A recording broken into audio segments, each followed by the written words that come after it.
Alô, alô. Bom, gente, bom dia.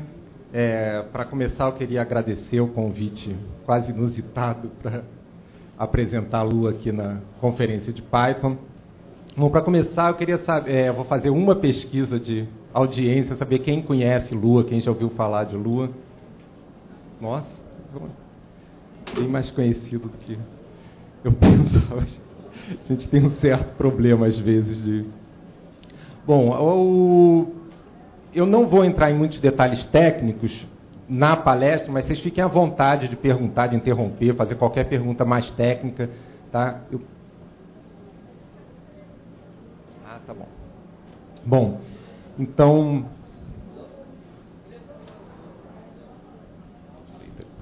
Então vocês fiquem à vontade de fazer qualquer pergunta mais técnica, qualquer detalhe, qualquer coisa que vocês queiram saber. Tá? Mais ou menos o roadmap que eu preparei seria o primeiro o que é Lua, exatamente, assumindo que tivesse muita gente que não conhecesse, onde Lua é usado, qual a relevância de Lua atualmente, por que de Lua. Tá? Eu não vou fazer, apesar de o convite até incluir essa opção de fazer uma comparação direta com Python, tá? Eu não vou fazer uma comparação direta, mas ao falar de porquê de Lua, tem uma comparação indireta com várias outras linguagens dinâmicas, né? E depois o como ali é mais ou menos exatamente a evolução, quer dizer, por que surgiu Lua, por que a gente fez Lua, como que evoluiu, como é que chegou ao estágio atual da linguagem. Tá? É uma linguagem bastante antiga, para quem não sabe, tem uma evolução já de 18 anos quase, não, 15 anos já, e então falar um pouco sobre como que evolui, como é que surgiu, porquê, etc. Bom, o que é Lua? Lua é mais uma linguagem dinâmica, né? Então nesse ponto é bastante similar com Perl, com Python, com Tcl, com Ruby, com, enfim, esse monte de linguagens. Ela também é uma linguagem de descrição de dados. Na época que a gente começou a implementar Lua, a gente precisava de uma coisa mais ou menos parecida com o que seria XML, mas não existia XML. Então, Lua tinha e ainda tem uma ênfase muito grande em descrição de dados. E tem uma ênfase em scripting. Tá, isso é um problema que a gente enfrenta atualmente, né, que o termo scripting foi meio apoderado como sinônimo de linguagem dinâmica. Mas, na verdade, scripting não é um sinônimo de linguagem dinâmica. Então, por exemplo, Python e Perl não são linguagens prioritariamente para scripting. Elas servem para scripting, mas elas não foram desenvolvidas com esse objetivo. Lua, ao contrário, é uma linguagem que foi, desde o início, a gente vai ver a história de Lua, desde o início desenvolvida para scripting. É um dos pontos principais da linguagem e um dos usos principais da linguagem é como scripting. O que significa? Em scripting ela tem uma ênfase muito grande em comunicação interlinguagens. Tá? Praticamente nenhum programa grande Lua é escrito em Lua, em geral é escrito em Lua e C, ou Lua e C++, ou Lua e Java, ou até Lua e Perl, tá? E, então, exatamente essa é uma diferença muito grande de Lua, ter essa ênfase de desenvolvimento em várias linguagens, pelo menos duas, né? Uma linguagem que a gente chama hard e uma linguagem soft, com essa ideia de as coisas que precisam de desempenho, as coisas mais fixas de um programa, serem implementadas nessa linguagem hard, e depois você configurar, fazer a cara do programa final, ou adaptar o programa usando uma linguagem mais dinâmica. Bom, onde Lua é desenvolvida, desde a sua criação, Lua foi desenvolvida na PUC, né? Como eu falei, ela surgiu em 1993, teve um início bastante modesto, ela não era um projeto, ela não começou nem como um projeto acadêmico, quer dizer, no sentido de uma linguagem para a gente fazer pesquisa, nem como um projeto de software livre, no sentido de vamos começar uma linguagem, botar na rede para quem quiser desenvolver também. Ela começou num problema extremamente prático, que a gente precisava de uma linguagem desse tipo e não existia uma linguagem para o que a gente precisava. E aos poucos foi crescendo até chegar onde está hoje. Desde o seu início, a linguagem é desenvolvida por um comitê de 3 pessoas, que sou eu, o Luiz Henrique e o Valdemar. Tá? Eu sou mais ou menos o líder do projeto, mas desde o início nós 3 que tocamos o projeto. Vou falar um pouco mais também sobre essa estrutura de desenvolvimento linguagem. Bom, onde Lua é usada, né, para quem não conhece, Lua é usada em todo tipo de aplicação, praticamente qualquer lugar que precise de uma linguagem de script. Lua é um ótimo candidato e, em particular, Lua é muito conhecido em jogos, né, tem um nicho muito forte na área de jogos. Só um minuto.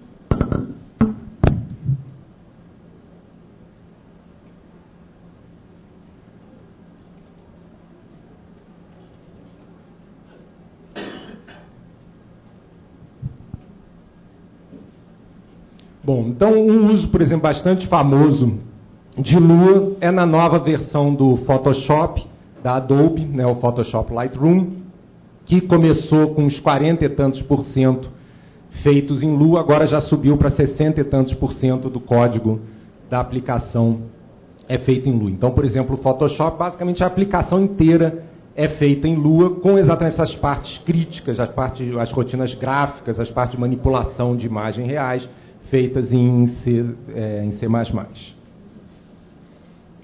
Outros usos relevantes de Lua. Lua atualmente faz parte do padrão brasileiro de TV digital, o Ginga, né, no middleware, para você fazer joguinhos, né, nos top box de televisão, coisas do gênero. O trio importante, né, o Archex, North e Nmap, são programas de segurança em rede. Os três podem ser scriptados em Lua, tem facilidade para você fazer scripts em Lua, que é um uso bem típico, né, da palavra script. Né, você tem um programa que faz determinadas coisas e você pode escrever scripts, automatizar tarefas nesses programas usando o Lua. Tá? E tem vários outros usos importantes, tá? Não vou listar aqui, mas como eu falei, é uma linguagem bastante usada, mas tem essa ênfase, né, bastante grande em jogos. A gente estima que acho que mais da metade dos usos de Lua atualmente é em jogos. Aqui são algumas declarações, né? É fácil ver porque Lua está se tornando um padrão na área de scripting de jogos. Essa segunda frase eu acho um pouco exagerada, mas como não fui eu que falei, a gente pode citar. Né? É possível que desenvolvedores de jogos vejam os anos, né, a primeira década de 2000 como a década de Lua.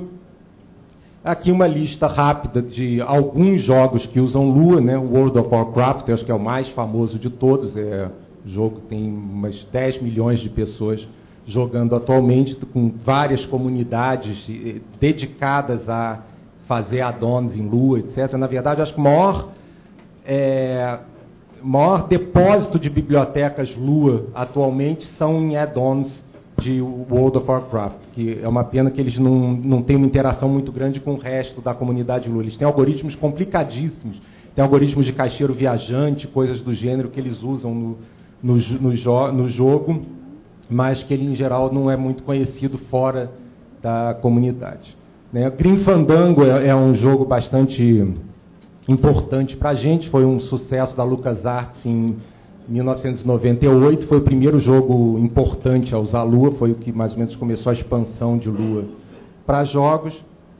Aqui a gente tem outro jogo, o Warhammer Online, também é um caso interessante, que é um outro Massive Multiplayer Online, que vai ser lançado pela Electronic Arts, é uma espécie de competidor do World of Warcraft, e eles escolheram Lua quase que exatamente como uma forma de competir com, assim, se o World of Warcraft usa Lua, a gente também vai usar Lua para entrar no mesmo nicho, as pessoas terem a mesma facilidade de uso que tinha nos outros, no World of Warcraft. E aqui tem alguns outros jogos, tem outros jogos aqui, mais jogos aqui. Bom, agora discutir um pouco por que Lua, quer dizer, o que Lua difere de outras linguagens dinâmicas, o que é a ênfase principal de Lua, né? Porque quando a gente desenvolve Lua, quando a gente faz novas versões, o que a gente está sempre buscando? Então, os principais pontos de Lua são portabilidade, simplicidade, tamanho pequeno, o que a gente chama de acoplabilidade, né? Que é essa facilidade de embedding, essa facilidade de ligar com outras linguagens, e eficiência não é um ponto importante, fundamental, mas é um ponto importante também. Bom, então portabilidade Lua também é bastante famosa por sua portabilidade. Quando a gente fala de portabilidade, não é a roda no Mac, roda no Linux e roda no Windows. Lua roda em praticamente qualquer CPU que a gente já ouviu falar. Roda em robôs, roda em forno de micro-ondas, roda em celulares e sem nenhum esforço. Não é uma coisa assim, tem um projeto de 2 anos e aí conseguiram botar a Lua para rodar dentro de um celular. Em geral, já teve um projeto de 3 dias e conseguiram botar a Lua para rodar dentro de uma coisa dessa. Para isso, Lua, o código todo é código ANSI-C. A gente, modéstia à parte, se tornou expert no padrão ANSI de C durante o desenvolvimento de Lua. A gente, mesmo dentro do padrão, a gente evita pontos obscuros, pontos que a gente já sabe que, apesar de estar no padrão, determinados compiladores, determinadas plataformas não seguem. E, em particular, a estrutura de Lua, vou falar um pouquinho, mas depois ela é dividida no núcleo, que é a linguagem em si, e mesmo as bibliotecas mais básicas da linguagem são colocadas em separado desse núcleo. E no núcleo a gente enfatiza uma coisa que é chamada de Freestanding Application, isso faz parte do padrão C, que é uma aplicação que basicamente não depende de sistema operacional.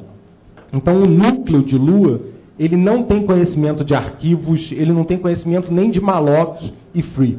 Toda alocação de memória é feita quando você cria um estado Lua, quando você inicializa Lua, o usuário fornece, quer dizer, o programa hospedeiro, né, fornece para a biblioteca Lua uma função para ser usada para alocação de memória. Então, Lua é totalmente agnóstico em relação a que sistemas de alocação de memória ele usa, que sistema de arquivos ele usa e coisas desse gênero. Tudo isso é fornecido externamente do ponto de vista do núcleo. Bom, simplicidade de Lua, eu esqueci de trazer, isso foi o meu besteira, trazer o manual de referência de Lua, mais ou menos, tem 100 páginas, inclui a descrição completa da linguagem, inclui a descrição completa da API com C, inclui a descrição completa de todas as bibliotecas da linguagem. Então, Lua é uma linguagem realmente pequena, muito fácil de aprender, as pessoas aprendem Lua muito rápido. Tá? Aqui são alguns exemplos, né, do que contribui para essa simplicidade. Uma coisa famosa, ela tem um único tipo de estrutura de dados, que é tabelas, que serve para implementar objetos, módulos, arrays, recordes, etc., etc. Tá? Então, realmente isso contribui para fazer uma implementação muito pequena, que é o segundo ponto da linguagem. Né?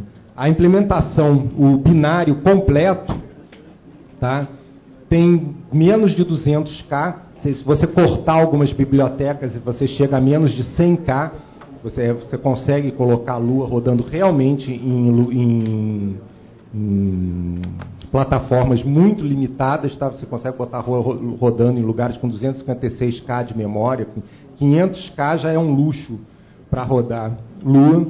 A distribuição completa, incluindo manual, etc., comprimida, é menos de 210K, tá? Cabe confortavelmente num disquete antigo. E, como eu comentei anteriormente, né, tem essa ideia do núcleo e das bibliotecas serem muito bem definidos, tem uma interface. As próprias bibliotecas padrão da linguagem usam a API oficial de acesso ao núcleo. Então, é muito fácil você tirar qualquer... Por exemplo, o núcleo não depende nunca de nada da biblioteca, é muito fácil você remover bibliotecas desnecessárias. Então, por exemplo, você vai botar Lua num lugar que não tem sistema de arquivos, é trivial você tirar a biblioteca de I/O e elimina 90% das chamadas a funções de arquivos da distribuição.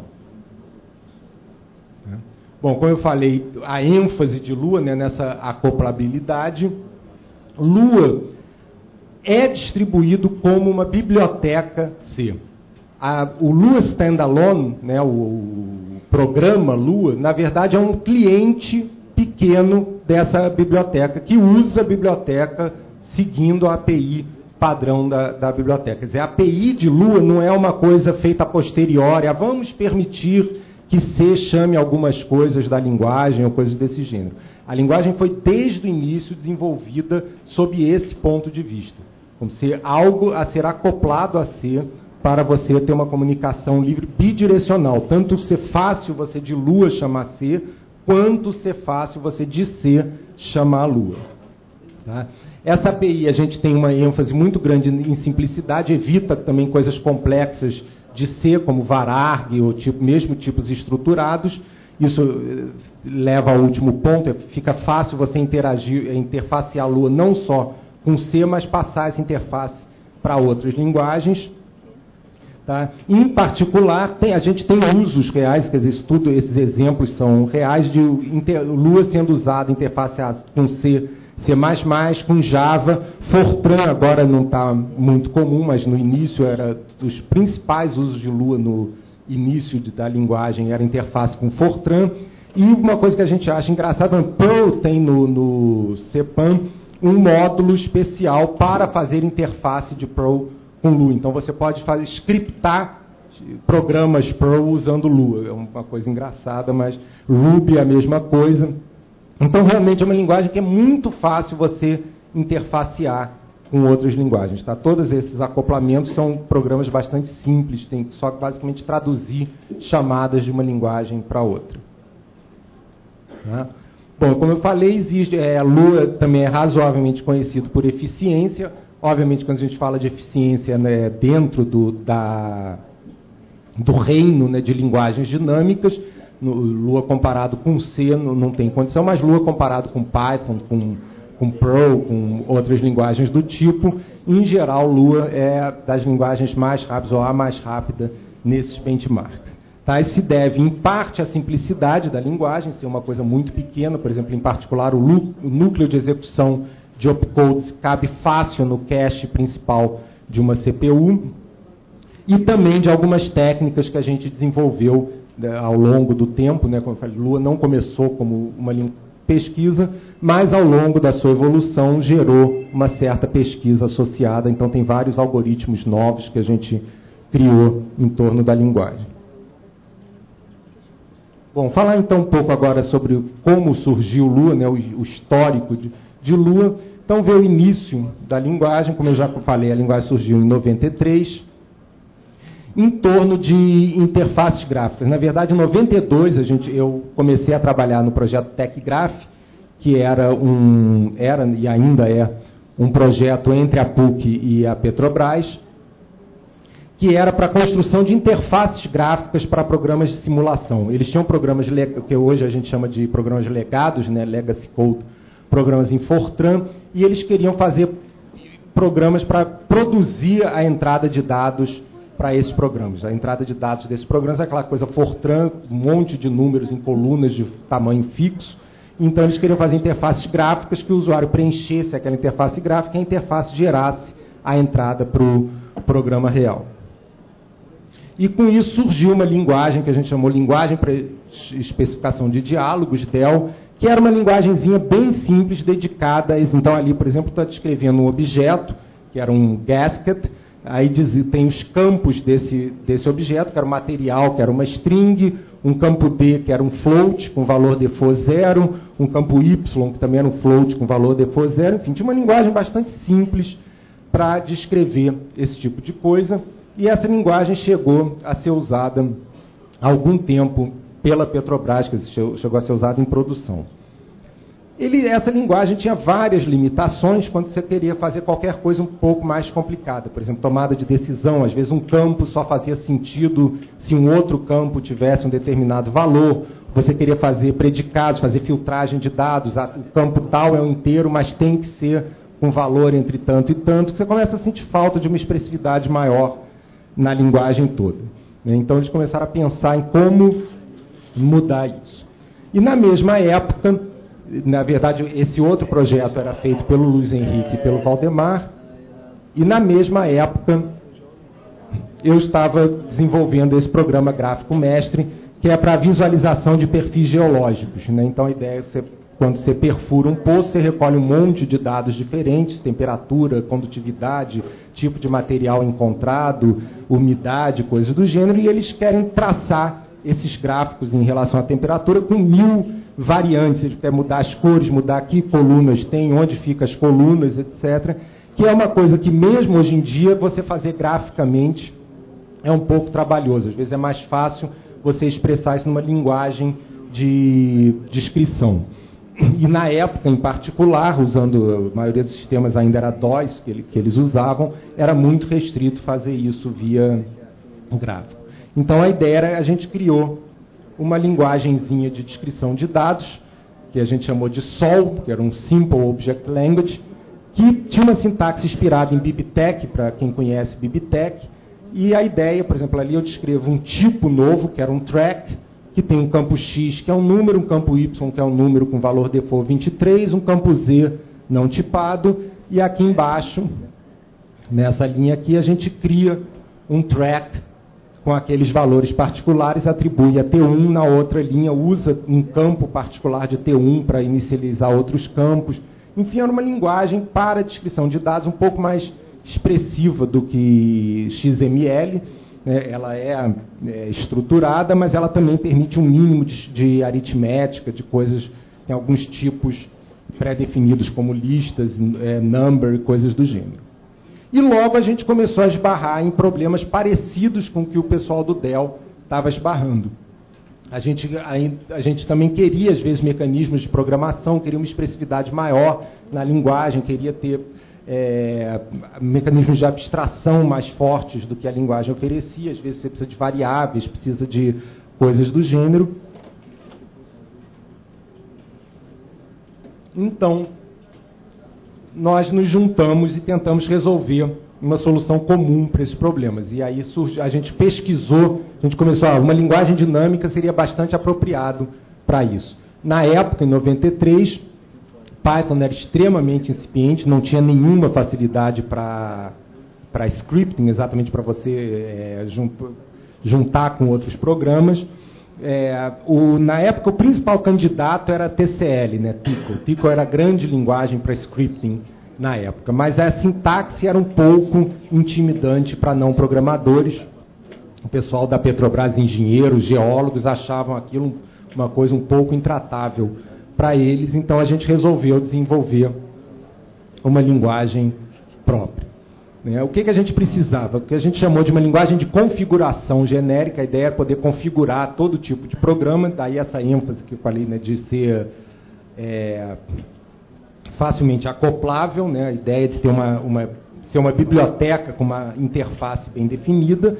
A gente precisava, por outro lado, que fosse uma linguagem completa, quer dizer, tivesse funções, tivesse loops, variáveis, e não ser uma linguagem muito... Quer dizer, a ideia é que ela servisse para fazer linguagens de domínio específico, mas não fosse uma linguagem de domínio específico. Quer dizer, que para esse domínio eu não preciso de tal coisa, então a linguagem não precisa ter isso. A linguagem devia ter todos os mecanismos normais de uma linguagem. Por outro lado, devia ser o mais simples possível. Nesse sentido, questão puramente prática, a gente queria fazer essa linguagem para resolver os problemas que a gente tinha. Como eu falei, não era um trabalho acadêmico, a gente não queria fazer sucesso, a gente queria resolver aqueles problemas. Então a gente implementou a linguagem da maneira mais fácil possível.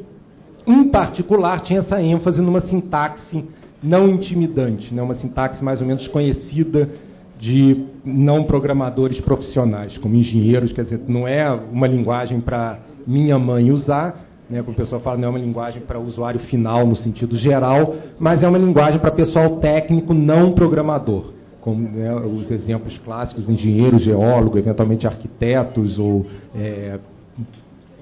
o que acontece hoje muito, projetista de jogos, né, quer dizer, não o programador de jogos, né, mas quem projeta o jogo conceitualmente. Então, esse tipo de usuário. Então, na época, como a gente estava largando uma linguagem que a gente tinha chamado de SOL, né, que era o Simple Object Language, um amigo surgiu um novo nome, e aí surgiu o Lua. Na época, a gente via, de uma certa forma, apesar, por um lado, ser maior do que SOL, por um outro lado, ela era uma linguagem menor do que SOL em alguns aspectos. Tá? Então, como é que era essa primeira versão de Lua?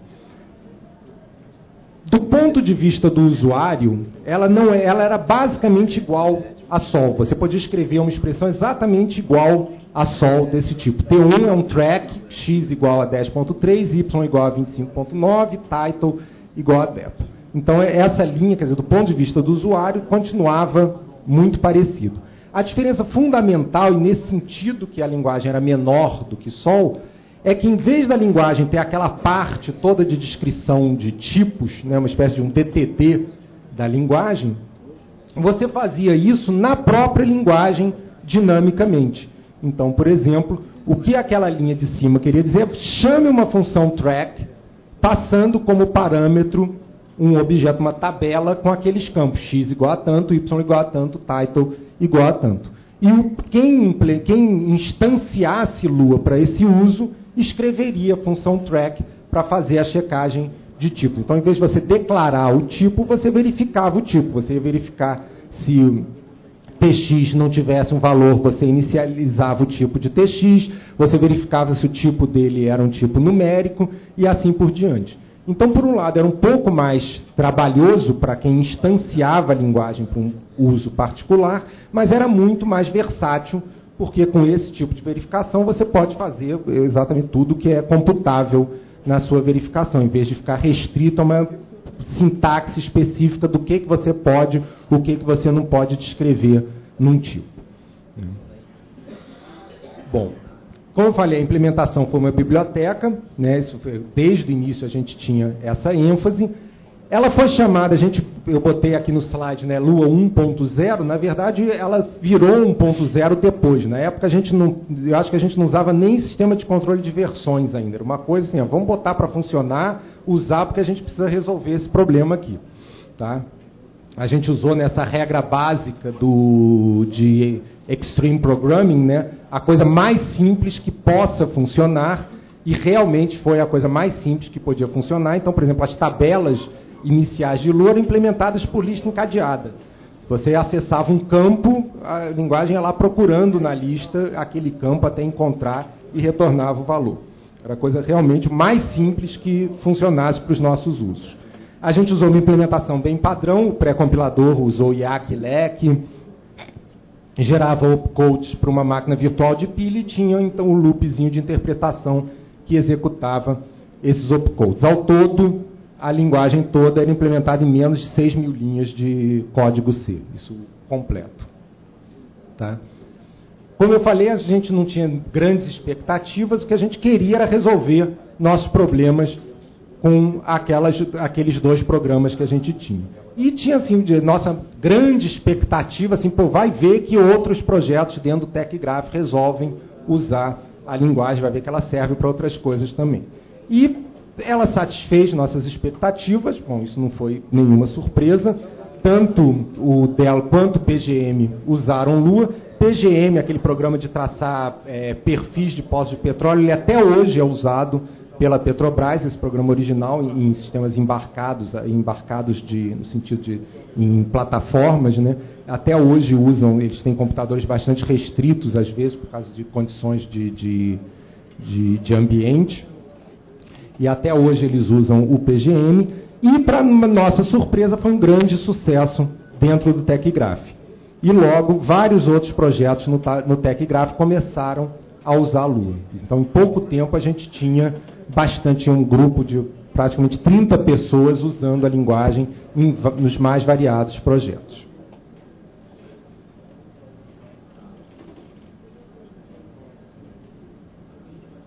Então, quando a gente começou a pensar numa nova versão, quer dizer, a necessidade de uma nova versão surgiu por pressão real de usuários. A gente já tinha vários usuários reais, com várias demandas, em particular na época. As principais reclamações eram de eficiência, que realmente, como eu falei, a primeira implementação não tinha nenhuma preocupação com isso. E, em particular, também uma coisa que surgiu foi o manual de referência. Isso também é uma coisa engraçada, né, que os usuários reais de Lua eram pessoas que trabalhavam assim, sala ao lado da nossa, duas salas para lá, 2 salas para cá. Então, eles passavam o dia inteiro batendo na porta para perguntar, não era assim, manda um e-mail e você pode ignorar o e-mail, não responde e pronto. Eles estavam o dia inteiro lá batendo, cruzava contigo no corredor, mas como é que faz, não sei o que, como é que não sei o que. Para você poder responder, read the manual, você tem que ter um manual. Né? Você não pode dizer, read the manual, cara, mas não tem manual, ou isso não tem, ou tem no manual, tem um manual, mas não tem isso no manual. Então, até em autodefesa, né, a gente escreveu um manual e realmente se dedicou a escrever um bom manual, porque, como eu falei, quanto mais coisa tivesse no manual, mais a gente evitava perguntas, mais a gente evitava aborrecimentos instantâneos, quase era uma gratificação quase imediata, né? Aquilo que as pessoas falam, escrever documentação não é gratificante, para a gente era das coisas mais gratificantes que tinha. Então a gente realmente dedicou muito esforço nisso, e até hoje a linguagem é bastante bem documentada, como eu falei, em particular a API com C, né, que é uma coisa que várias linguagens dinâmicas, Ruby, por exemplo, tem documentação praticamente nenhuma dessa parte, mesmo em Python tem uma documentação, mas pelo que eu sei, tem várias funções que você usa meio internamente, coisas do gênero. Em Lua, a gente tinha uma API, tinha um Lua.h, são essas funções que você pode chamar, está aqui a documentação delas, divirta-se, se não tiver aí é porque não dá para fazer, a linguagem é essa. Né? Mande reclamações, etc., a gente considera para a próxima versão. Então, com isso surgiu a próxima versão, né, começou a surgir demanda para várias outras coisas. Em particular, na época, né, a primeira versão de Lua 2, Lua 2.1, surgiu no início de 95. A grande moda era orientação a objetos. Lua não tinha nada de orientação a objetos, existia uma pressão muito grande. Mas como que vocês fazem uma linguagem não orientada a objetos hoje em dia? Isso é completamente inviável, etc. A gente, então, introduzir um mecanismo de delegação em Lua que existe até hoje, que permite você fazer orientação a objetos. Isso dá uma flexibilidade muito grande para a linguagem. É um pouco mais trabalhoso no início, porque você tem que fazer o seu sistema de objetos, mas dá uma flexibilidade grande. Na época, né, a gente viu isso como assim, o mínimo que a gente precisa fazer na linguagem para botar o rótulo orientado a objetos. Né? Mas isso acabou sendo uma coisa bastante boa, em particular nessa parte de scripting. É muito comum você ter que representar na sua linguagem, em Lua, a estrutura de objetos do sistema hospedeiro. Né? Então, nesse sentido, quanto mais agnóstico for o seu sistema de objetos, mais fácil ele se adaptar a um sistema de objetos externo.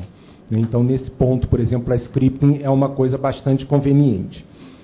A gente introduziu também pattern matching, né, casamento de padrões.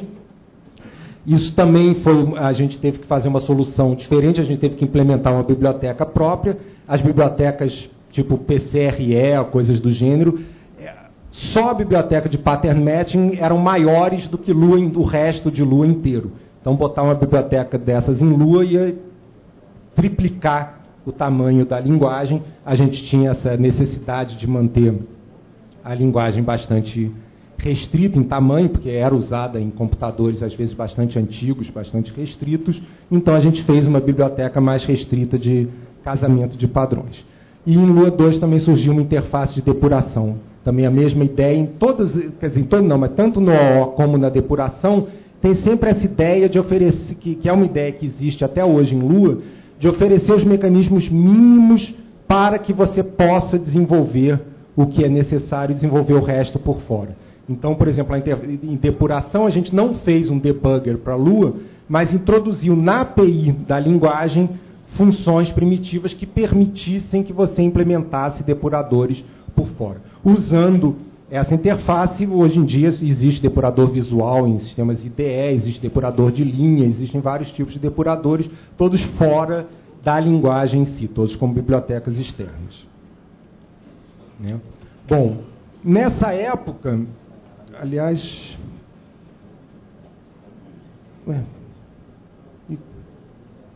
Desculpa, pulou um slide aqui que ficou desabilitado.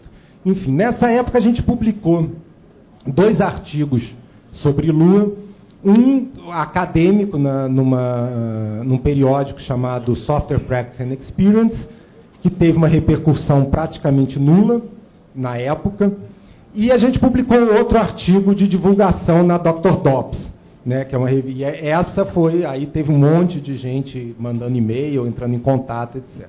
Isso foi em 96. E aí, logo depois, né, isso foi no final de 96, o artigo, em janeiro de 97, a gente recebeu essa mensagem desse cara, do Brad Mogilevski, depois, muitos anos depois, a gente conheceu ele pessoalmente, etc., descobriu várias coisas da história de Lua através dele, que começou a usar, ficou empolgado com Lua, viu o artigo, ele estava procurando uma linguagem para usar no Grim Fandango e resolveu adotar Lua. Então ele começou a usar Lua e ele foi um dos grandes responsáveis pela divulgação de Lua no mundo de jogos. Tá? Em particular, ele conta que uns 2 anos depois que Grim Fandango já estava vendendo, já tinha sido bem sucedido, ele foi numa mesa redonda naquele Game Developers Conference, que é a principal conferência na área de desenvolvimento de jogos, e tinha uma mesa redonda discutindo scripting para jogos. Eu não me lembro, tinha um representante de Java, um representante de... não me lembro se tinha Python, acho que não tinha na época ainda. E tinha eu acho que tinha representante de C ou C++, faça em C mesmo, não precisa de scripting, e coisas do gênero. E ele conta que no final da mesa redonda, a conclusão era, não dá para fazer scripting, nenhuma linguagem é boa. Ele estava assistindo isso, levantou e falou uns 10 minutos sobre o sucesso dele de Lua no Grim Fandango, etc. E muitos anos depois, a gente continuava encontrando pessoas que falavam, eu ouvi a primeira vez sobre Lua nessa mesa redonda e tal. Isso foi um efeito muito grande de divulgação que ele fez. Bom, aí a gente partiu para a Lua 3, depois também com pressão de usuários, etc., para melhorar a linguagem, aumentar. Lua 3 a gente começou uma linha que a gente segue até hoje de melhorar o suporte à programação funcional dentro de Lua. Então, em Lua 3 já tinha funções anônimas, a gente ainda não tinha o que tem o nome pomposo de Higher Order Functions, que é funções anônimas com um escopo léxico correto, digamos, mas a gente tinha uma aproximação disso, não muito diferente do que Python faz, que é upValues, quer dizer, uma função aninhada, podia usar o valor de uma variável de fora, mas não podia mexer nessa variável de fora. E nessa época a gente fez também uma grande reorganização do código, o código foi todo reestruturado, teve uma melhora muito grande na qualidade do código. Lua 4 teve uma única versão, lançada em 2002, foi basicamente onde a gente fechou a API que Lua tem hoje, que é uma API bastante boa, uma API bastante clara, que resolve vários problemas de coleta de lixo entre C e Lua, resolve problemas de tipagem, etc. A gente introduziu também uma coisa que é bastante útil, que não existia nas versões anteriores de Lua, que é essa ideia de múltiplos estados. Então, atualmente, Lua é como eu falei, uma biblioteca, e além de ser uma biblioteca, ela não tem nenhuma variável estática do ponto de vista C. Tá? Lua é uma biblioteca, você acopla, se você não fizer nada, ela não existe. Aí você chama uma função para abrir um estado que te retorna um handle que representa aquele estado, e tudo que você faz sobre aquele estado, você passa esse handle como parâmetro. E você pode criar múltiplos estados que são completamente independentes um do outro, sem nenhuma interferência, eles não compartilham dados, não compartilham nada, são como... Não são namespace, porque é tudo isolado, a execução é isolada, não tem... É aquela coisa, se um voar, quer dizer, o outro não voa. Como se fosse máquinas separadas, isolates, que em Java agora estão introduzindo, a ideia de isolates, são coisas completamente separadas um do outro. Inclusive, uma das maneiras que a gente tem muita gente fazendo hoje em dia de fazer multithreading em Lua, é exatamente de criar vários threads C, e cada thread desses ter um estado próprio Lua. De modo que, na verdade, do ponto de vista do usuário, é como se fossem processos independentes. Cada um você se comunica com troca de mensagens, coisas do gênero. Tá? E foi na versão 4 também que a gente mudou isso para mesmo as bibliotecas internas usarem a API oficial, que a gente botou as bibliotecas para fora do núcleo e melhorou a API de modo a ser possível implementar tudo via essa API da linguagem. A versão 5, que a gente lançou em 2003, foi mais ou menos, a gente diz, foi a maturidade da linguagem, tanto que a linguagem tem estado bem mais estável desde então. A mudança de 3 para 4 foi um pouco traumática para alguns usuários, a de 4 para 5 nem tanto, mas ainda foi um pouquinho, de 5 para 5.1 já foi uma mudança bem tranquila, e em parte Isso se deve ao livro-texto, né, que foi lançado um pouco depois de 5.0. O livro-texto, ao contrário, o manual de referência existia desde o início, né? O livro-texto é o Programming in Lua, né? Quer dizer, um livro mais didático, explicando mais as coisas, não só documentando. E, na verdade, eu que escrevi o livro, e teve uma... Eu comecei a escrever o livro, assim, início mesmo, em 98, ainda na versão 3 da linguagem. E houve uma interação muito grande entre o livro e a linguagem, né? Você começa a escrever, aí, de repente, se algumas partes que você vai escrever, você não consegue achar uma boa explicação, você pensa, explica de um jeito, explica do outro, você precisa, não, tem que mudar a linguagem, não tem que mudar o texto. O problema é o que você está tentando explicar que não está certo, né? Então, isso passou por várias fases e acabou culminando em Lua 5, foi mais ou menos quando o texto do livro ficou direito. Falei, agora está com uma cara boa, agora... E desde então, exatamente, o livro também, obviamente, o livro e outros livros que surgiram, também dá uma inércia muito maior para a linguagem, né? Você agora não é... Quando você muda, você não está mudando só a linguagem, você está automaticamente desatualizando toda a documentação que existe sobre ela. Então, isso também nos torna muito mais conservadores do que nós éramos para evoluir a linguagem. Lua 5, que surgiu também corrotinas, né, corrotinas de Lua, que são corrotinas completas, você pode fazer multithreading cooperativo usando corrotinas, é uma coisa que o pessoal de jogos, em particular, usa muito, mas tem muitos outros jogos, o pessoal ainda está aprendendo a explorar isso. Surgiu um sistema de módulos melhorado, que até a Lua 5 não tinha, né, a Lua tinha uma ênfase maior em coisas pequenas. A gente finalmente implementou Higher Order Functions, né, funções anônimas com escopo léxico. Isso foi um algoritmo novo que a gente teve que desenvolver para permitir essa implementação com as restrições de Lua, né, um compilador extremamente simples, pequeno, de um passo só. A gente também foi a primeira implementação, né, de uma máquina virtual de registradores. Isso também é bastante citado em Lua, contribuiu para o desempenho da linguagem. A gente não usa mais uma estrutura de pilha, usa uma estrutura de registradores virtuais, obviamente, não é registradores da máquina, mas já a máquina é bastante mais eficiente. E em Lua 5.1, também isso em particular foi uma pressão bastante específica do pessoal de jogos.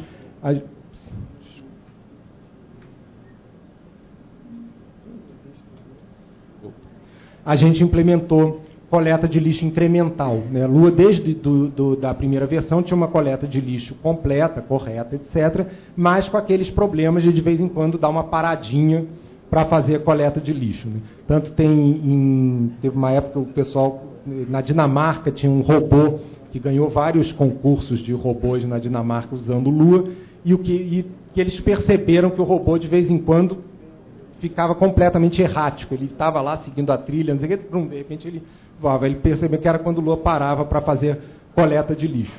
Então, o que eles fizeram na época, né, que não tinha ainda coleta de lixo incremental, é que eles, de tempos em tempos, o robô dava uma paradinha, eles desligavam os motores, aí rodava a coleta de lixo e aí voltava a andar. Resolveram o problema deles na época, mas para jogos, por exemplo, em tempo real, né, executando código Lua 40 vezes por segundo, coisa do gênero, isso não é muito prático. Às vezes eles até fazem isso, quando muda de fase, coisas, tem horas que você pode fazer esse tipo de coisa, mas com coleta de lixo incremental, a vida ficou bem melhor para o pessoal de tempo real. Bom, aqui é um gráfico mais ou menos do crescimento em linhas de código, né, a gente vê que até hoje a gente ainda está... A distribuição completa de Lua ainda está abaixo de 18 mil linhas, como eu falei, é um pacote realmente pequeno e simples. Isso dá uma aproximação para o crescimento da complexidade, né, uma coisa que a gente sempre evitou, como eu falei, isso é um objetivo da linguagem, ser pequeno. Isso não é uma... por acaso a linguagem é pequena porque tem poucas coisas. Ela tem poucas coisas para ser pequena. Cada coisa... que as pessoas falam, por que vocês não botam isso na linguagem? A gente pesa o que isso vai adicionar na complexidade da linguagem, o que isso vai adicionar no tamanho do manual da linguagem, o que isso vai adicionar no tamanho da implementação da linguagem, na confiabilidade, etc. e tal. Não é só mais linhas de, não é só é fácil implementar, então coloca. Bom, então a gente vê que durante a evolução a gente sempre teve esse, como eu falei, nesse minimalismo pragmático, Então a gente sempre foi minimalista, sem ser religioso, no sentido, não pode colocar mais nada de jeito nenhum. É sempre um balanço de quão útil determinada coisa é versus quanto custa aquilo em termos de tamanho, etc. A gente teve essa ênfase, né, essa ideia de freestanding, que eu comecei no início, também foi uma coisa que foi evoluindo aos poucos, né? No início, o Lua não era tão portátil quanto era hoje, não era tão independente de sistema operacional. Isso foi uma coisa que, ao longo da evolução, foi sempre melhorando. Essa ideia também, que foi até ficando mais clara para a gente, de mecanismos, né? Sempre tentar oferecer... quer dizer, o usuário precisa de X. A gente, ao invés de oferecer X, a gente vê qual o Y que a gente pode oferecer, tal que seja possível ele fazer o X sem muito esforço. Quer dizer, então, é uma filosofia bem diferente de outras linguagens dinâmicas, de não oferecer pronto, ele quer isso, então põe isso. Não, Lua sempre a gente tenta oferecer um mecanismo mais básico que permita ele fazer o que ele quer fazer. E, como eu falei, uma ênfase em funções, né? Lua atualmente tem um suporte bastante bom para a programação funcional, sem desmerecer programação orientada a objetos e tal, mas ela também dá um suporte bom à programação funcional que se prova bastante poderoso para vários usos, né? E, obviamente, uma coisa que a gente foi aprendendo com o tempo, os aspectos não funcionais da linguagem. Documentação foi uma coisa rápida, robustez, mensagens de erro foi uma coisa também que, aos poucos, né, tinha que ir evoluindo. Então, todos esses aspectos, né, que são coisas que, principalmente para quem é acadêmico, são aspectos completamente alienígenas numa linguagem, né, os aspectos do mundo real. Bom, atualmente, o site de Lua tem esses números aí. Como eu falei, a gente tem um compromisso forte atual com estabilidade. Lua 4 ficou mais de 2 anos só lançando releases para correção de bug. Lua 5 agora também, a 5.1, já tem mais de 2 anos que foi lançada, também bastante estável. Com isso permitiu surgir vários novos livros, documentação, né? A gente está preparando 5.2, mas sem muita pressa, uma coisa que realmente a gente não está... A linguagem está bem mais estável atualmente, né? A licença atual é a licença MIT desde o início não, na verdade, na primeira versão 1.1, quando a gente distribuiu Lua, a gente pensou em vender Lua para usos comerciais, não teve a menor chance, até pela concorrência, várias linguagens livres disponíveis. Então, desde a versão 2, né, já desde 95, que Lua usa uma licença dessas livres, do tipo, faça qualquer coisa, só dê crédito. No início, a gente não usava a licença MIT, MIT, a gente escreveu uma licença própria. Isso começava a dar problemas em vários lugares, problemas burocráticos, do tipo, essa licença a gente não tem no nosso catálogo de licenças aprovadas, então tem que consultar nossos advogados se pode usar ou não pode. Então, há pouco tempo não, agora já tem muito tempo, em Lua 5, né, quer dizer, agora já foi em 2003, a gente mudou para a licença MIT, que é padronizada, todo mundo conhece, então não tem muito... O texto da outra era quase igual, mas qualquer diferença, né, para o pessoal jurídico, não, essa palavra tem uma vírgula a mais do que aquela, pode mudar o significado, então a gente adotou a licença igual, né? Como eu comentei antes, o modelo de desenvolvimento de Lua é software livre, desde a versão 2, né, desde muitos anos é software livre, mas ela não segue o modelo de desenvolvimento aberto. O modelo de desenvolvimento de Lua sempre foi fechado. Lua é desenvolvido por nós 3 na PUC. Tá? A gente aceita sugestões, tem vários forks menores que depois a gente incorpora coisas deles de volta para dentro da linguagem. Tem uma lista de discussões bastante ativa, tem bibliotecas, é uma maneira que a comunidade contribui bastante, mas a gente, até hoje, faz o desenvolvimento centralizado, em parte porque a gente gosta, realmente, já teve uma vez uma discussão grande no Slashdot, né, um cara fala, eles acham que a linguagem é deles, a gente fala, a linguagem é nossa, a gente gosta da linguagem, a gente adora que as pessoas usem, mas, quer dizer, a filosofia isso é uma linguagem que nós estamos oferecendo. É a linguagem como nós vemos que ela deve ser. A gente aceita sugestões, a gente discute, etc., mas não se a gente discordar de todo mundo, obviamente não vai ser maluco, eu vou discordar porque eu sou chato. né? Mas se a gente acha tal coisa, mas 60% acha outra, a gente fica com os 40% e, né, quer dizer, é um pouco a linha do que falam do Guido, né, do ditado, só que nós somos ditadores ativos em todas as decisões, não é só nas decisões controversas ou... e é um triunvirato, exatamente. Nós discutimos, entre nós aí é os três, isso também dá um pouco mais de estabilidade para loucuras particulares. De vez em quando um fica, não, tem que ter isso, aí os outros dois, não, isso não é tão importante, dá uma estabilidade maior também, até emocional para a coisa. Em particular, esse modelo, a gente acha que ele é bastante importante para esse objetivo particular de Lua de tamanho. Né? Isso é uma coisa bastante conhecida em linguagens de programação, né, chamado efeito comitê. Deixa eu voltar aqui. Que é aquela ideia, é muito mais fácil você convencer outros a botar alguma coisa nova na linguagem do que convencer outros a tirar alguma coisa da linguagem, né? Ou não colocar alguma coisa. Então sempre um cara quer uma coisa, o outro quer outra, aí eles, né, isso é óbvio que ninguém negocia isso explicitamente, mas meio implicitamente, eu vou aceitar aquela sugestão dele, ele fica de boa vontade, aceita a minha e entram as duas.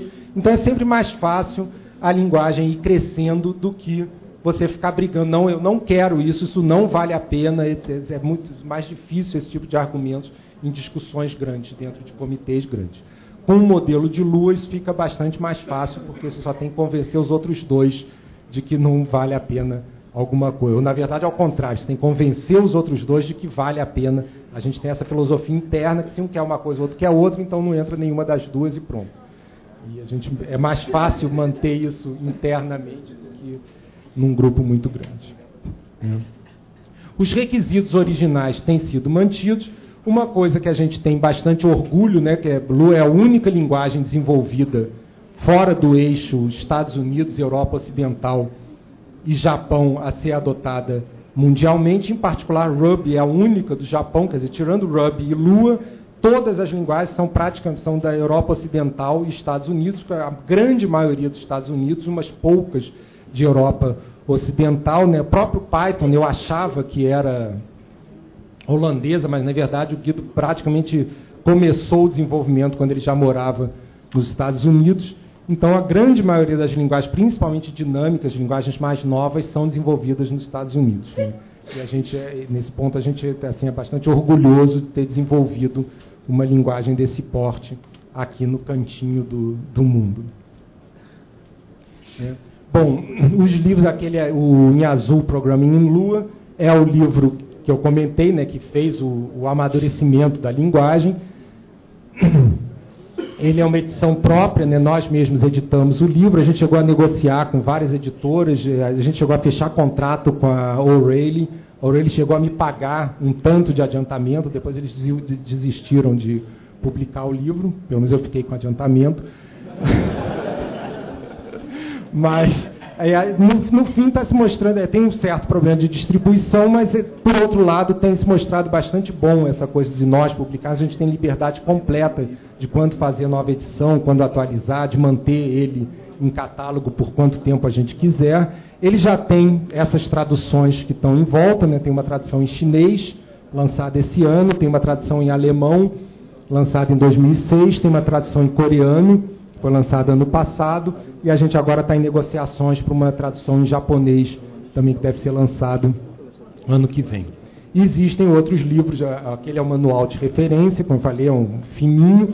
Existe um livro japonês já sobre Lua, não nosso, totalmente independente. Existe um livro da ROX, né, também Beginning Lua Programming. Existe um particular de Game Development with Lua. Um que eu não botei aqui, mas na verdade talvez um dos mais relevantes de Lua atualmente é sobre World of Warcraft, né? É um livro, é uma bíblia de 1000 e tantas páginas, que é praticamente inteiro sobre programação Lua, quer dizer, uma programação Lua, obviamente, para o World of Warcraft. Uma grande parte dele é documentação da API do jogo e coisas do gênero, mas é um livro inteiro de programação Lua também. Né? E, bom, basicamente era isso que... Para saber mais, o site de Lua é lua.org.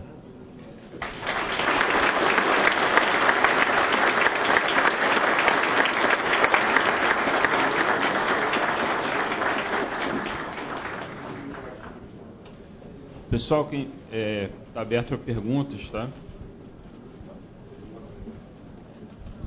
Bom, eu tenho várias perguntas, mas não quero monopolizar. Eu estou muito contente com a presença do Roberto aqui. Eu acho que é um orgulho para nós, mais do que da comunidade Python brasileiros, ver o sucesso de Lua, uma produção legitimamente nacional, principalmente no exterior, né, trazendo respeito aqui para o profissional do Brasil. E eu queria, antes de fazer pergunta, fazer um comentário só, que é um colega nosso da comunidade Python, chamado Gustavo Niemeyer, fez um experimento no passado chamado Lunatic Python. Então, de uma certa forma, existe uma ponte já entre Python e Lua. Então, no slide lá pode entrar Python também na interoperabilidade de Lua. Uma das perguntas que eu queria fazer é, eu cheguei a procurar uns livros de Lua, estou trabalhando num projeto que vai entrar Lua para a Petrobras, e tive uma certa dificuldade para encontrar os livros de Lua. Pelo fato de eu estar aqui no Rio de Janeiro, teria mais facilidade de achar um livro de Lua ou não? O melhor canal é a internet. E a outra pergunta que eu queria fazer está relacionada a o Lua está evoluindo, né? Você falou que ele está mais estável, então a evolução é mais lenta, mas existem problemas em aberto em Lua que seriam coisas interessantes para alguém se empolgar, ir atrás e tentar colaborar? É isso. Bom, sobre a primeira pergunta, eu vendo um livro na minha sala, na PUC, mas esse é sem nota fiscal, porque aqui no Brasil, para vender um livro, você precisa abrir uma empresa, né? Senão é um problema, isso é em off, tá aqui no microfone, mas é uma quantidade bem pequena, acho que não tem problema de impostos, mas isso é só mandar um e-mail, entrar em contato e passa lá, ou até... Eu às vezes até mando pelo correio para outras pessoas no Brasil, uma coisa que a gente não anuncia, porque se tiver uma demanda grande, não dá para exatamente, não escala. Mas quando alguém manda um e-mail, como é que eu faço para encontrar, não sei o que, me dá, faz um depósito bancário, manda o endereço que eu mando. Mas sendo aqui no Rio, é só passar lá.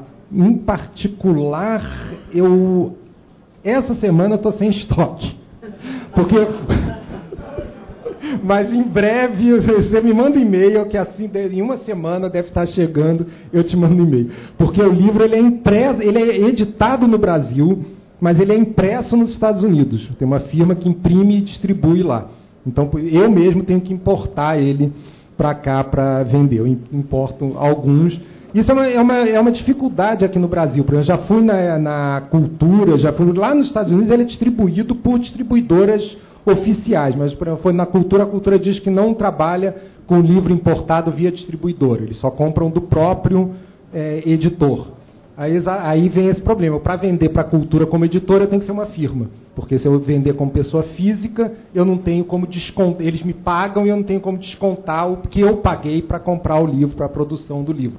Então, eu pago imposto de renda, sobretudo, acabo perdendo dinheiro ou botando um preço completamente absurdo aqui, né? Então, a gente não conseguiu botar o livro disponível aqui em nenhum lugar. É meio engraçado. Eles vendem aqui? Não, esse eu conheço, mas aí você pode comprar na Amazon. Não, lá fora é fácil comprar. Na Amazon você compra o livro, está sempre disponível em estoque, você compra, eles mandam no dia seguinte. O problema com o dólar barato até não é tão ruim, mas tem a remessa e tal. Mas em geral eu recomendo isso. Compra na Amazon. Em geral eles têm um desconto bom no livro, acaba saindo um preço bastante razoável. Mas, autografado. Não, mas eu até autografo. Quer dizer, pode comprar comigo sem problema. Mas eu autografo comprado em outros lugares também. Você pode trazer o livro que eu autografo. Não tem problema nenhum. Sobre colaboração, existem vários pontos. Como eu falei, o ponto mais forte atualmente é na área de bibliotecas, né? Existe vários, em particular existe o projeto Kepler, que é de organizar todas as bibliotecas. Agora tem o Lua Rocks, que é fazer um sistema, né, um repositório de bibliotecas. Surgiu há pouco tempo o Lua for Windows, que também a ideia é fazer um .exe fechado, né, do tipo, você instala e vem com tudo pronto, né, aquele batteries included, né, que eles falam, né, ver tudo incluído para uso. Então, isso é uma área bastante ativa.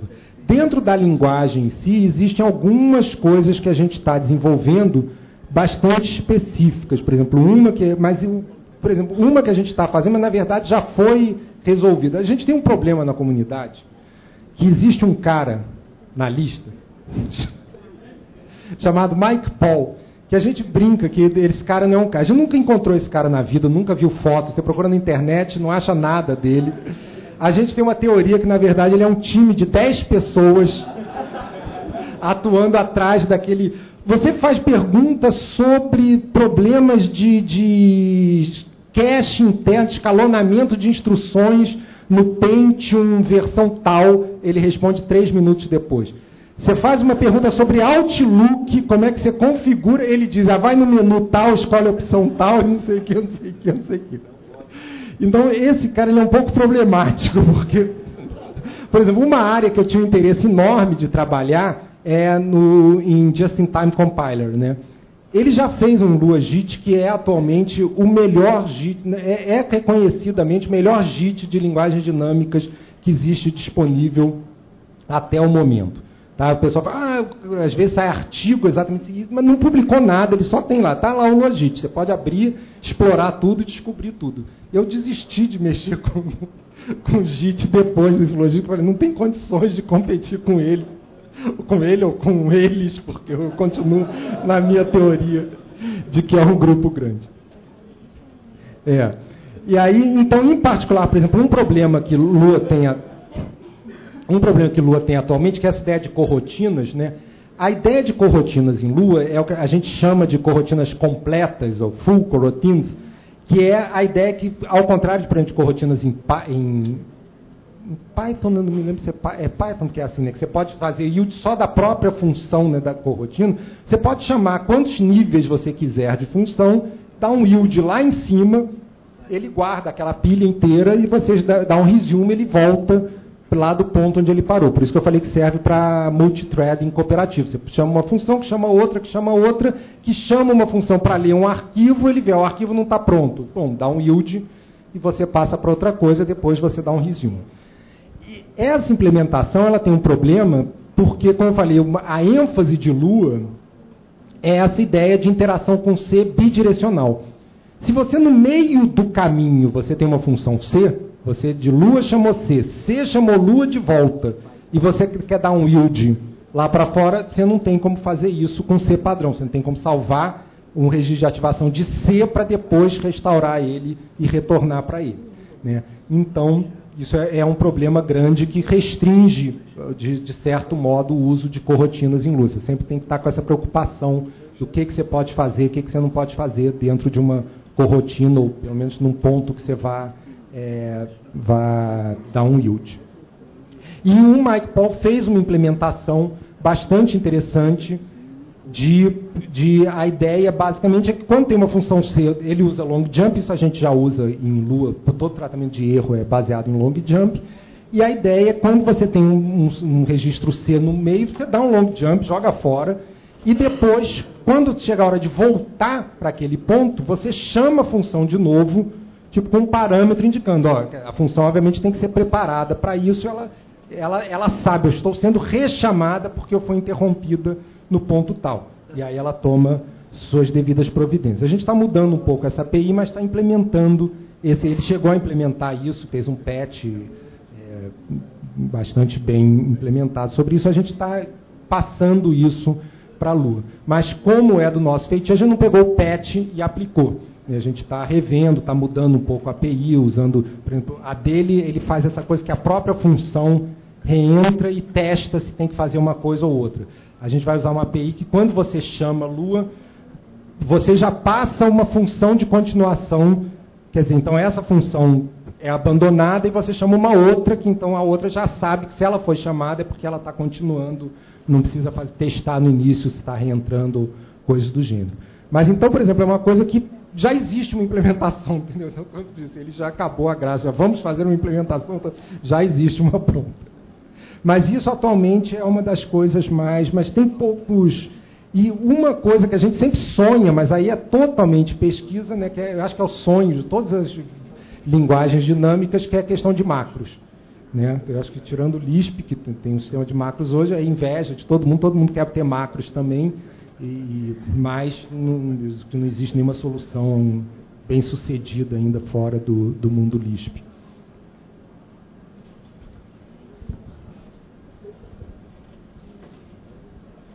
Só vou deixar mais 2 perguntas, tá? Bom, na linha do que o Serra comentou, de que já existem bindings de Python para Lua, e aquele slide já tinha que ter entrado Python, na PyCon 2007 eu encontrei um cidadão lá que falou assim: você é do Brasil? Então, criaram Lua no Brasil, né? Tal, então, eu estou usando Lua no meu programa Python, que era um grande simulador econômico, e ele usava Lua para scriptar o simulador econômico em Python dele, porque, na verdade, como ele fornecia os scripts, a possibilidade de scriptagem dos simuladores econômicos para várias pessoas que não deveriam ter controle sobre o código-fonte do programa, nem sobre o ambiente de execução do programa, Lua era muito mais fácil de engaiolar para esses pesquisadores poderem e colocar novos comportamentos nesse grande simulador econômico. Então, não é uma pergunta, mas um comentário de que, de fato, Python e Lua já estão sendo usados juntos com os projetos profissionais aí.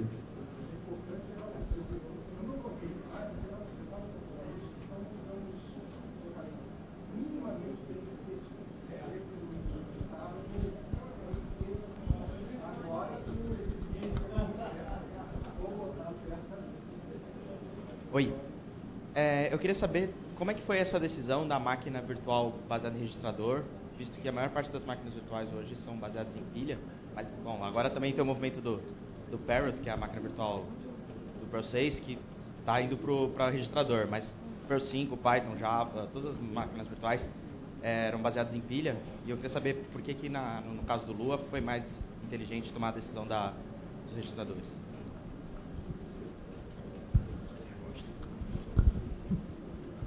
Bom, uma coisa, como eu falei, eu acho que nós somos, ou éramos, pelo menos, mais aventureiros, né? A linguagem é muito menor, é muito mais fácil. Na época, principalmente, mas mesmo hoje, o tamanho da linguagem é muito mais fácil você fazer uma mudança dessas em Lua do que nessas outras linguagens. Mas, em particular, eu acho que também existe uma coisa que a implementação de Lua tem uma implementação bastante diferente dessas outras linguagens.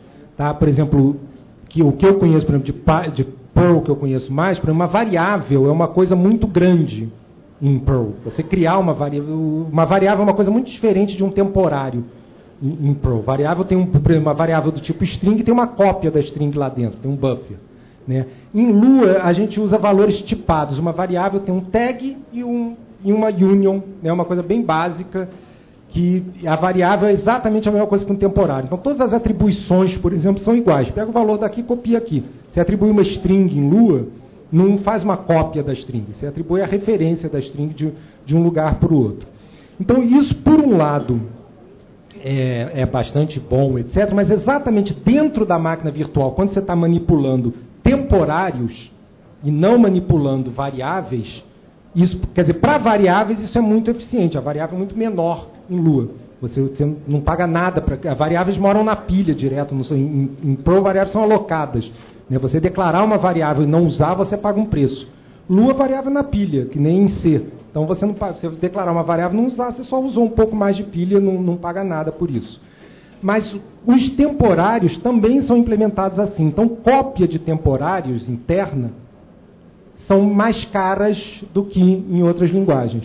Em particular, uma máquina de pilha passa a vida fazendo isso. Pushes e pops, de tipo, pega uma variável, bota na pilha. Pega o resultado da pilha, bota na variável. Então, esses pushes e pops, em Lua em particular, são particularmente caros.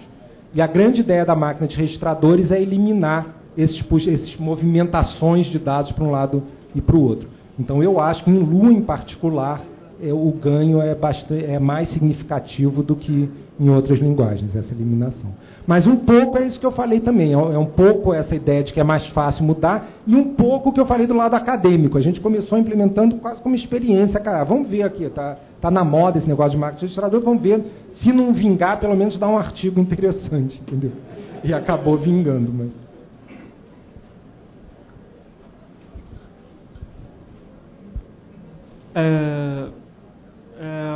eu particularmente vejo o Lua bastante usando como linguagem de script. Mas você até tocou no assunto do projeto Kepler, que tem o Chavante e outras coisas. Eu queria saber qual é a relação de vocês com o projeto Kepler e também, assim, essa questão que eu não sabia, que Lua é mais uma biblioteca e tem o cliente. Como é que é, por exemplo? Eu quero usar o Chavante, então, assim, fica pesado, eu tenho que implementar o cliente, usar o cliente, ou é legal eu usar só usando a biblioteca mesmo? Por exemplo, eu quero criar um programa que vai usar Lua, mas quero usar o Chavante. Então, só dá uma pincelada sobre isso. Tem um representante aqui do projeto Kepler, que se precisar de... E, aliás, tem 2 representantes. Vários. Mas, bom, primeira coisa, esse cliente, ele é um cliente, mas que ele vem na distribuição. Entendeu? Quer dizer, ele é um cliente do ponto de vista da estrutura, da arquitetura do programa, mas você compila, quando você pega Lua, compila, você ganha um cliente Lua que funciona igualzinho a qualquer outro cliente de qualquer outro programa, entendeu? Ele é implementado dessa forma, mas então tem isso. Então o Chavante, eu acho, eu trabalho como consultor no Kepler, então de vez em quando eu tiro dúvidas, etc, mas eu não estou envolvido, não sou parte da direção do Kepler, não tem nenhum envolvimento muito grande, né? O movimento a gente apoia, a gente acha uma ótima ideia, mas não é uma coisa que a gente esteja a par de todos os detalhes. O Kepler, em particular, o Chavante, por exemplo, eu acho, o Chavante usa o cliente Lua normal, sem alterações. Tá? E, como eu falei, nesse ponto de vista é totalmente igual a qualquer outra coisa. Essa coisa da biblioteca, é o que eu falei, digamos, é uma ênfase de Lua. Mas não é assim, só pode ser usado desse jeito, ou é ruim para ser usado. Isso até deu uma discussão há pouco tempo na lista, porque saiu uma entrevista sobre Lua, uma entrevista minha, exatamente eu comentava isso, sobre script. E aí saiu uma discussão enorme, mas então você está dizendo que Lua é só para script, não é ruim? Eu falei, não é. E na verdade a pergunta não era nem exata, a pergunta é assim, qual o futuro de Lua? E aí eu dizia, olha, eu acho que Lua tem mais chance, ou tem um futuro mais em scripting, até por causa da concorrência.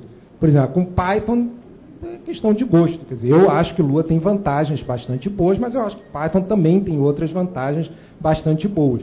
Entendeu? Na área de scripting, eu acho que Lua realmente é melhor, porque, como eu falei, é feito para isso, é um objetivo da linguagem.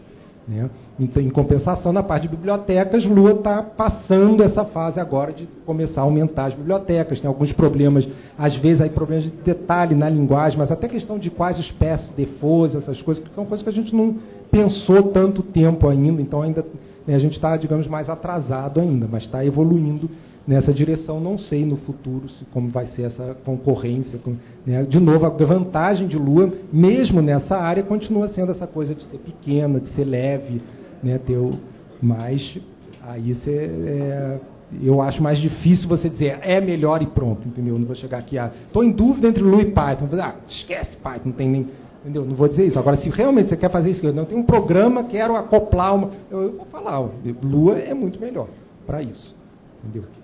Então, é isso que eu queria dizer. Aí ficar, mas então você acha que Lua é pior? Não, eu sou muito acadêmico nesse ponto. Né? Eu realmente me sinto muito assim.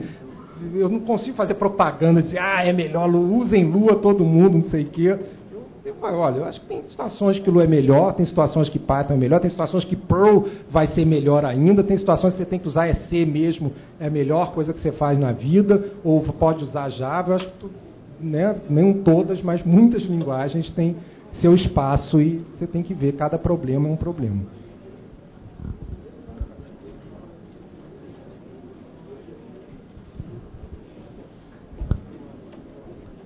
O fato de Lua ter sido desenvolvido numa universidade, eu imagino que a quantidade de artigos escritos enquanto estava desenvolvendo a linguagem seja enorme. Existe um repositório com esses artigos reunidos sobre o desenvolvimento da linguagem, a evolução, como, por exemplo, os hashes que são implementados lá, que faz aquelas mágicas todas?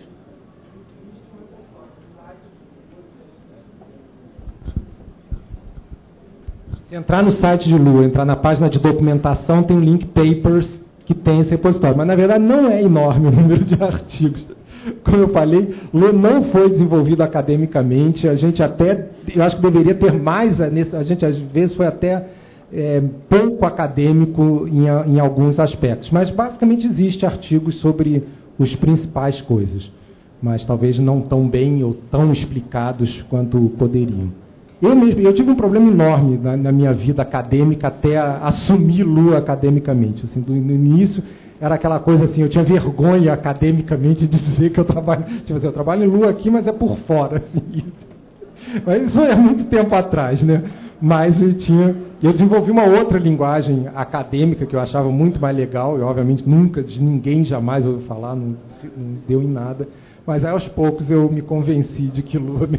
E até isso de começar a investir academicamente mais em Lua, como esse tipo de coisa da máquina de registradores, até de fazer umas experiências, ver o que acontece, às vezes só vira uma tese e não acontece nada, às vezes acaba entrando mesmo numa versão futura da linguagem. Tá. Mas tem no site de Lua, tem tudo lá documentado. Pessoal, última pergunta agora. Alguém já tentou substituir shell script por scripts feitos em Lua? Tem vantagens, desvantagens? Queria saber alguma coisa a respeito disso.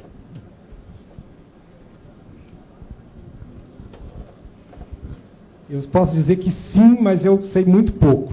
Tá? Eu sei que Lua, em particular, é usado como shell em vários sistemas embutidos. Por exemplo, eu sei que existia switch de redes, por exemplo, que era todo scriptado em Lua, então quando você logava nele, você ganhava um prompt Lua e fazia, quer dizer, toda a interface dele era Lua. Existem várias coisas nesse sentido, mas eu não estou... Há pouco tempo surgiu na lista alguém comentando exatamente esse tipo de coisa. O que Lua precisaria para ser um shell melhor e tal, mas eu não estou muito por dentro desse tipo de uso. Não.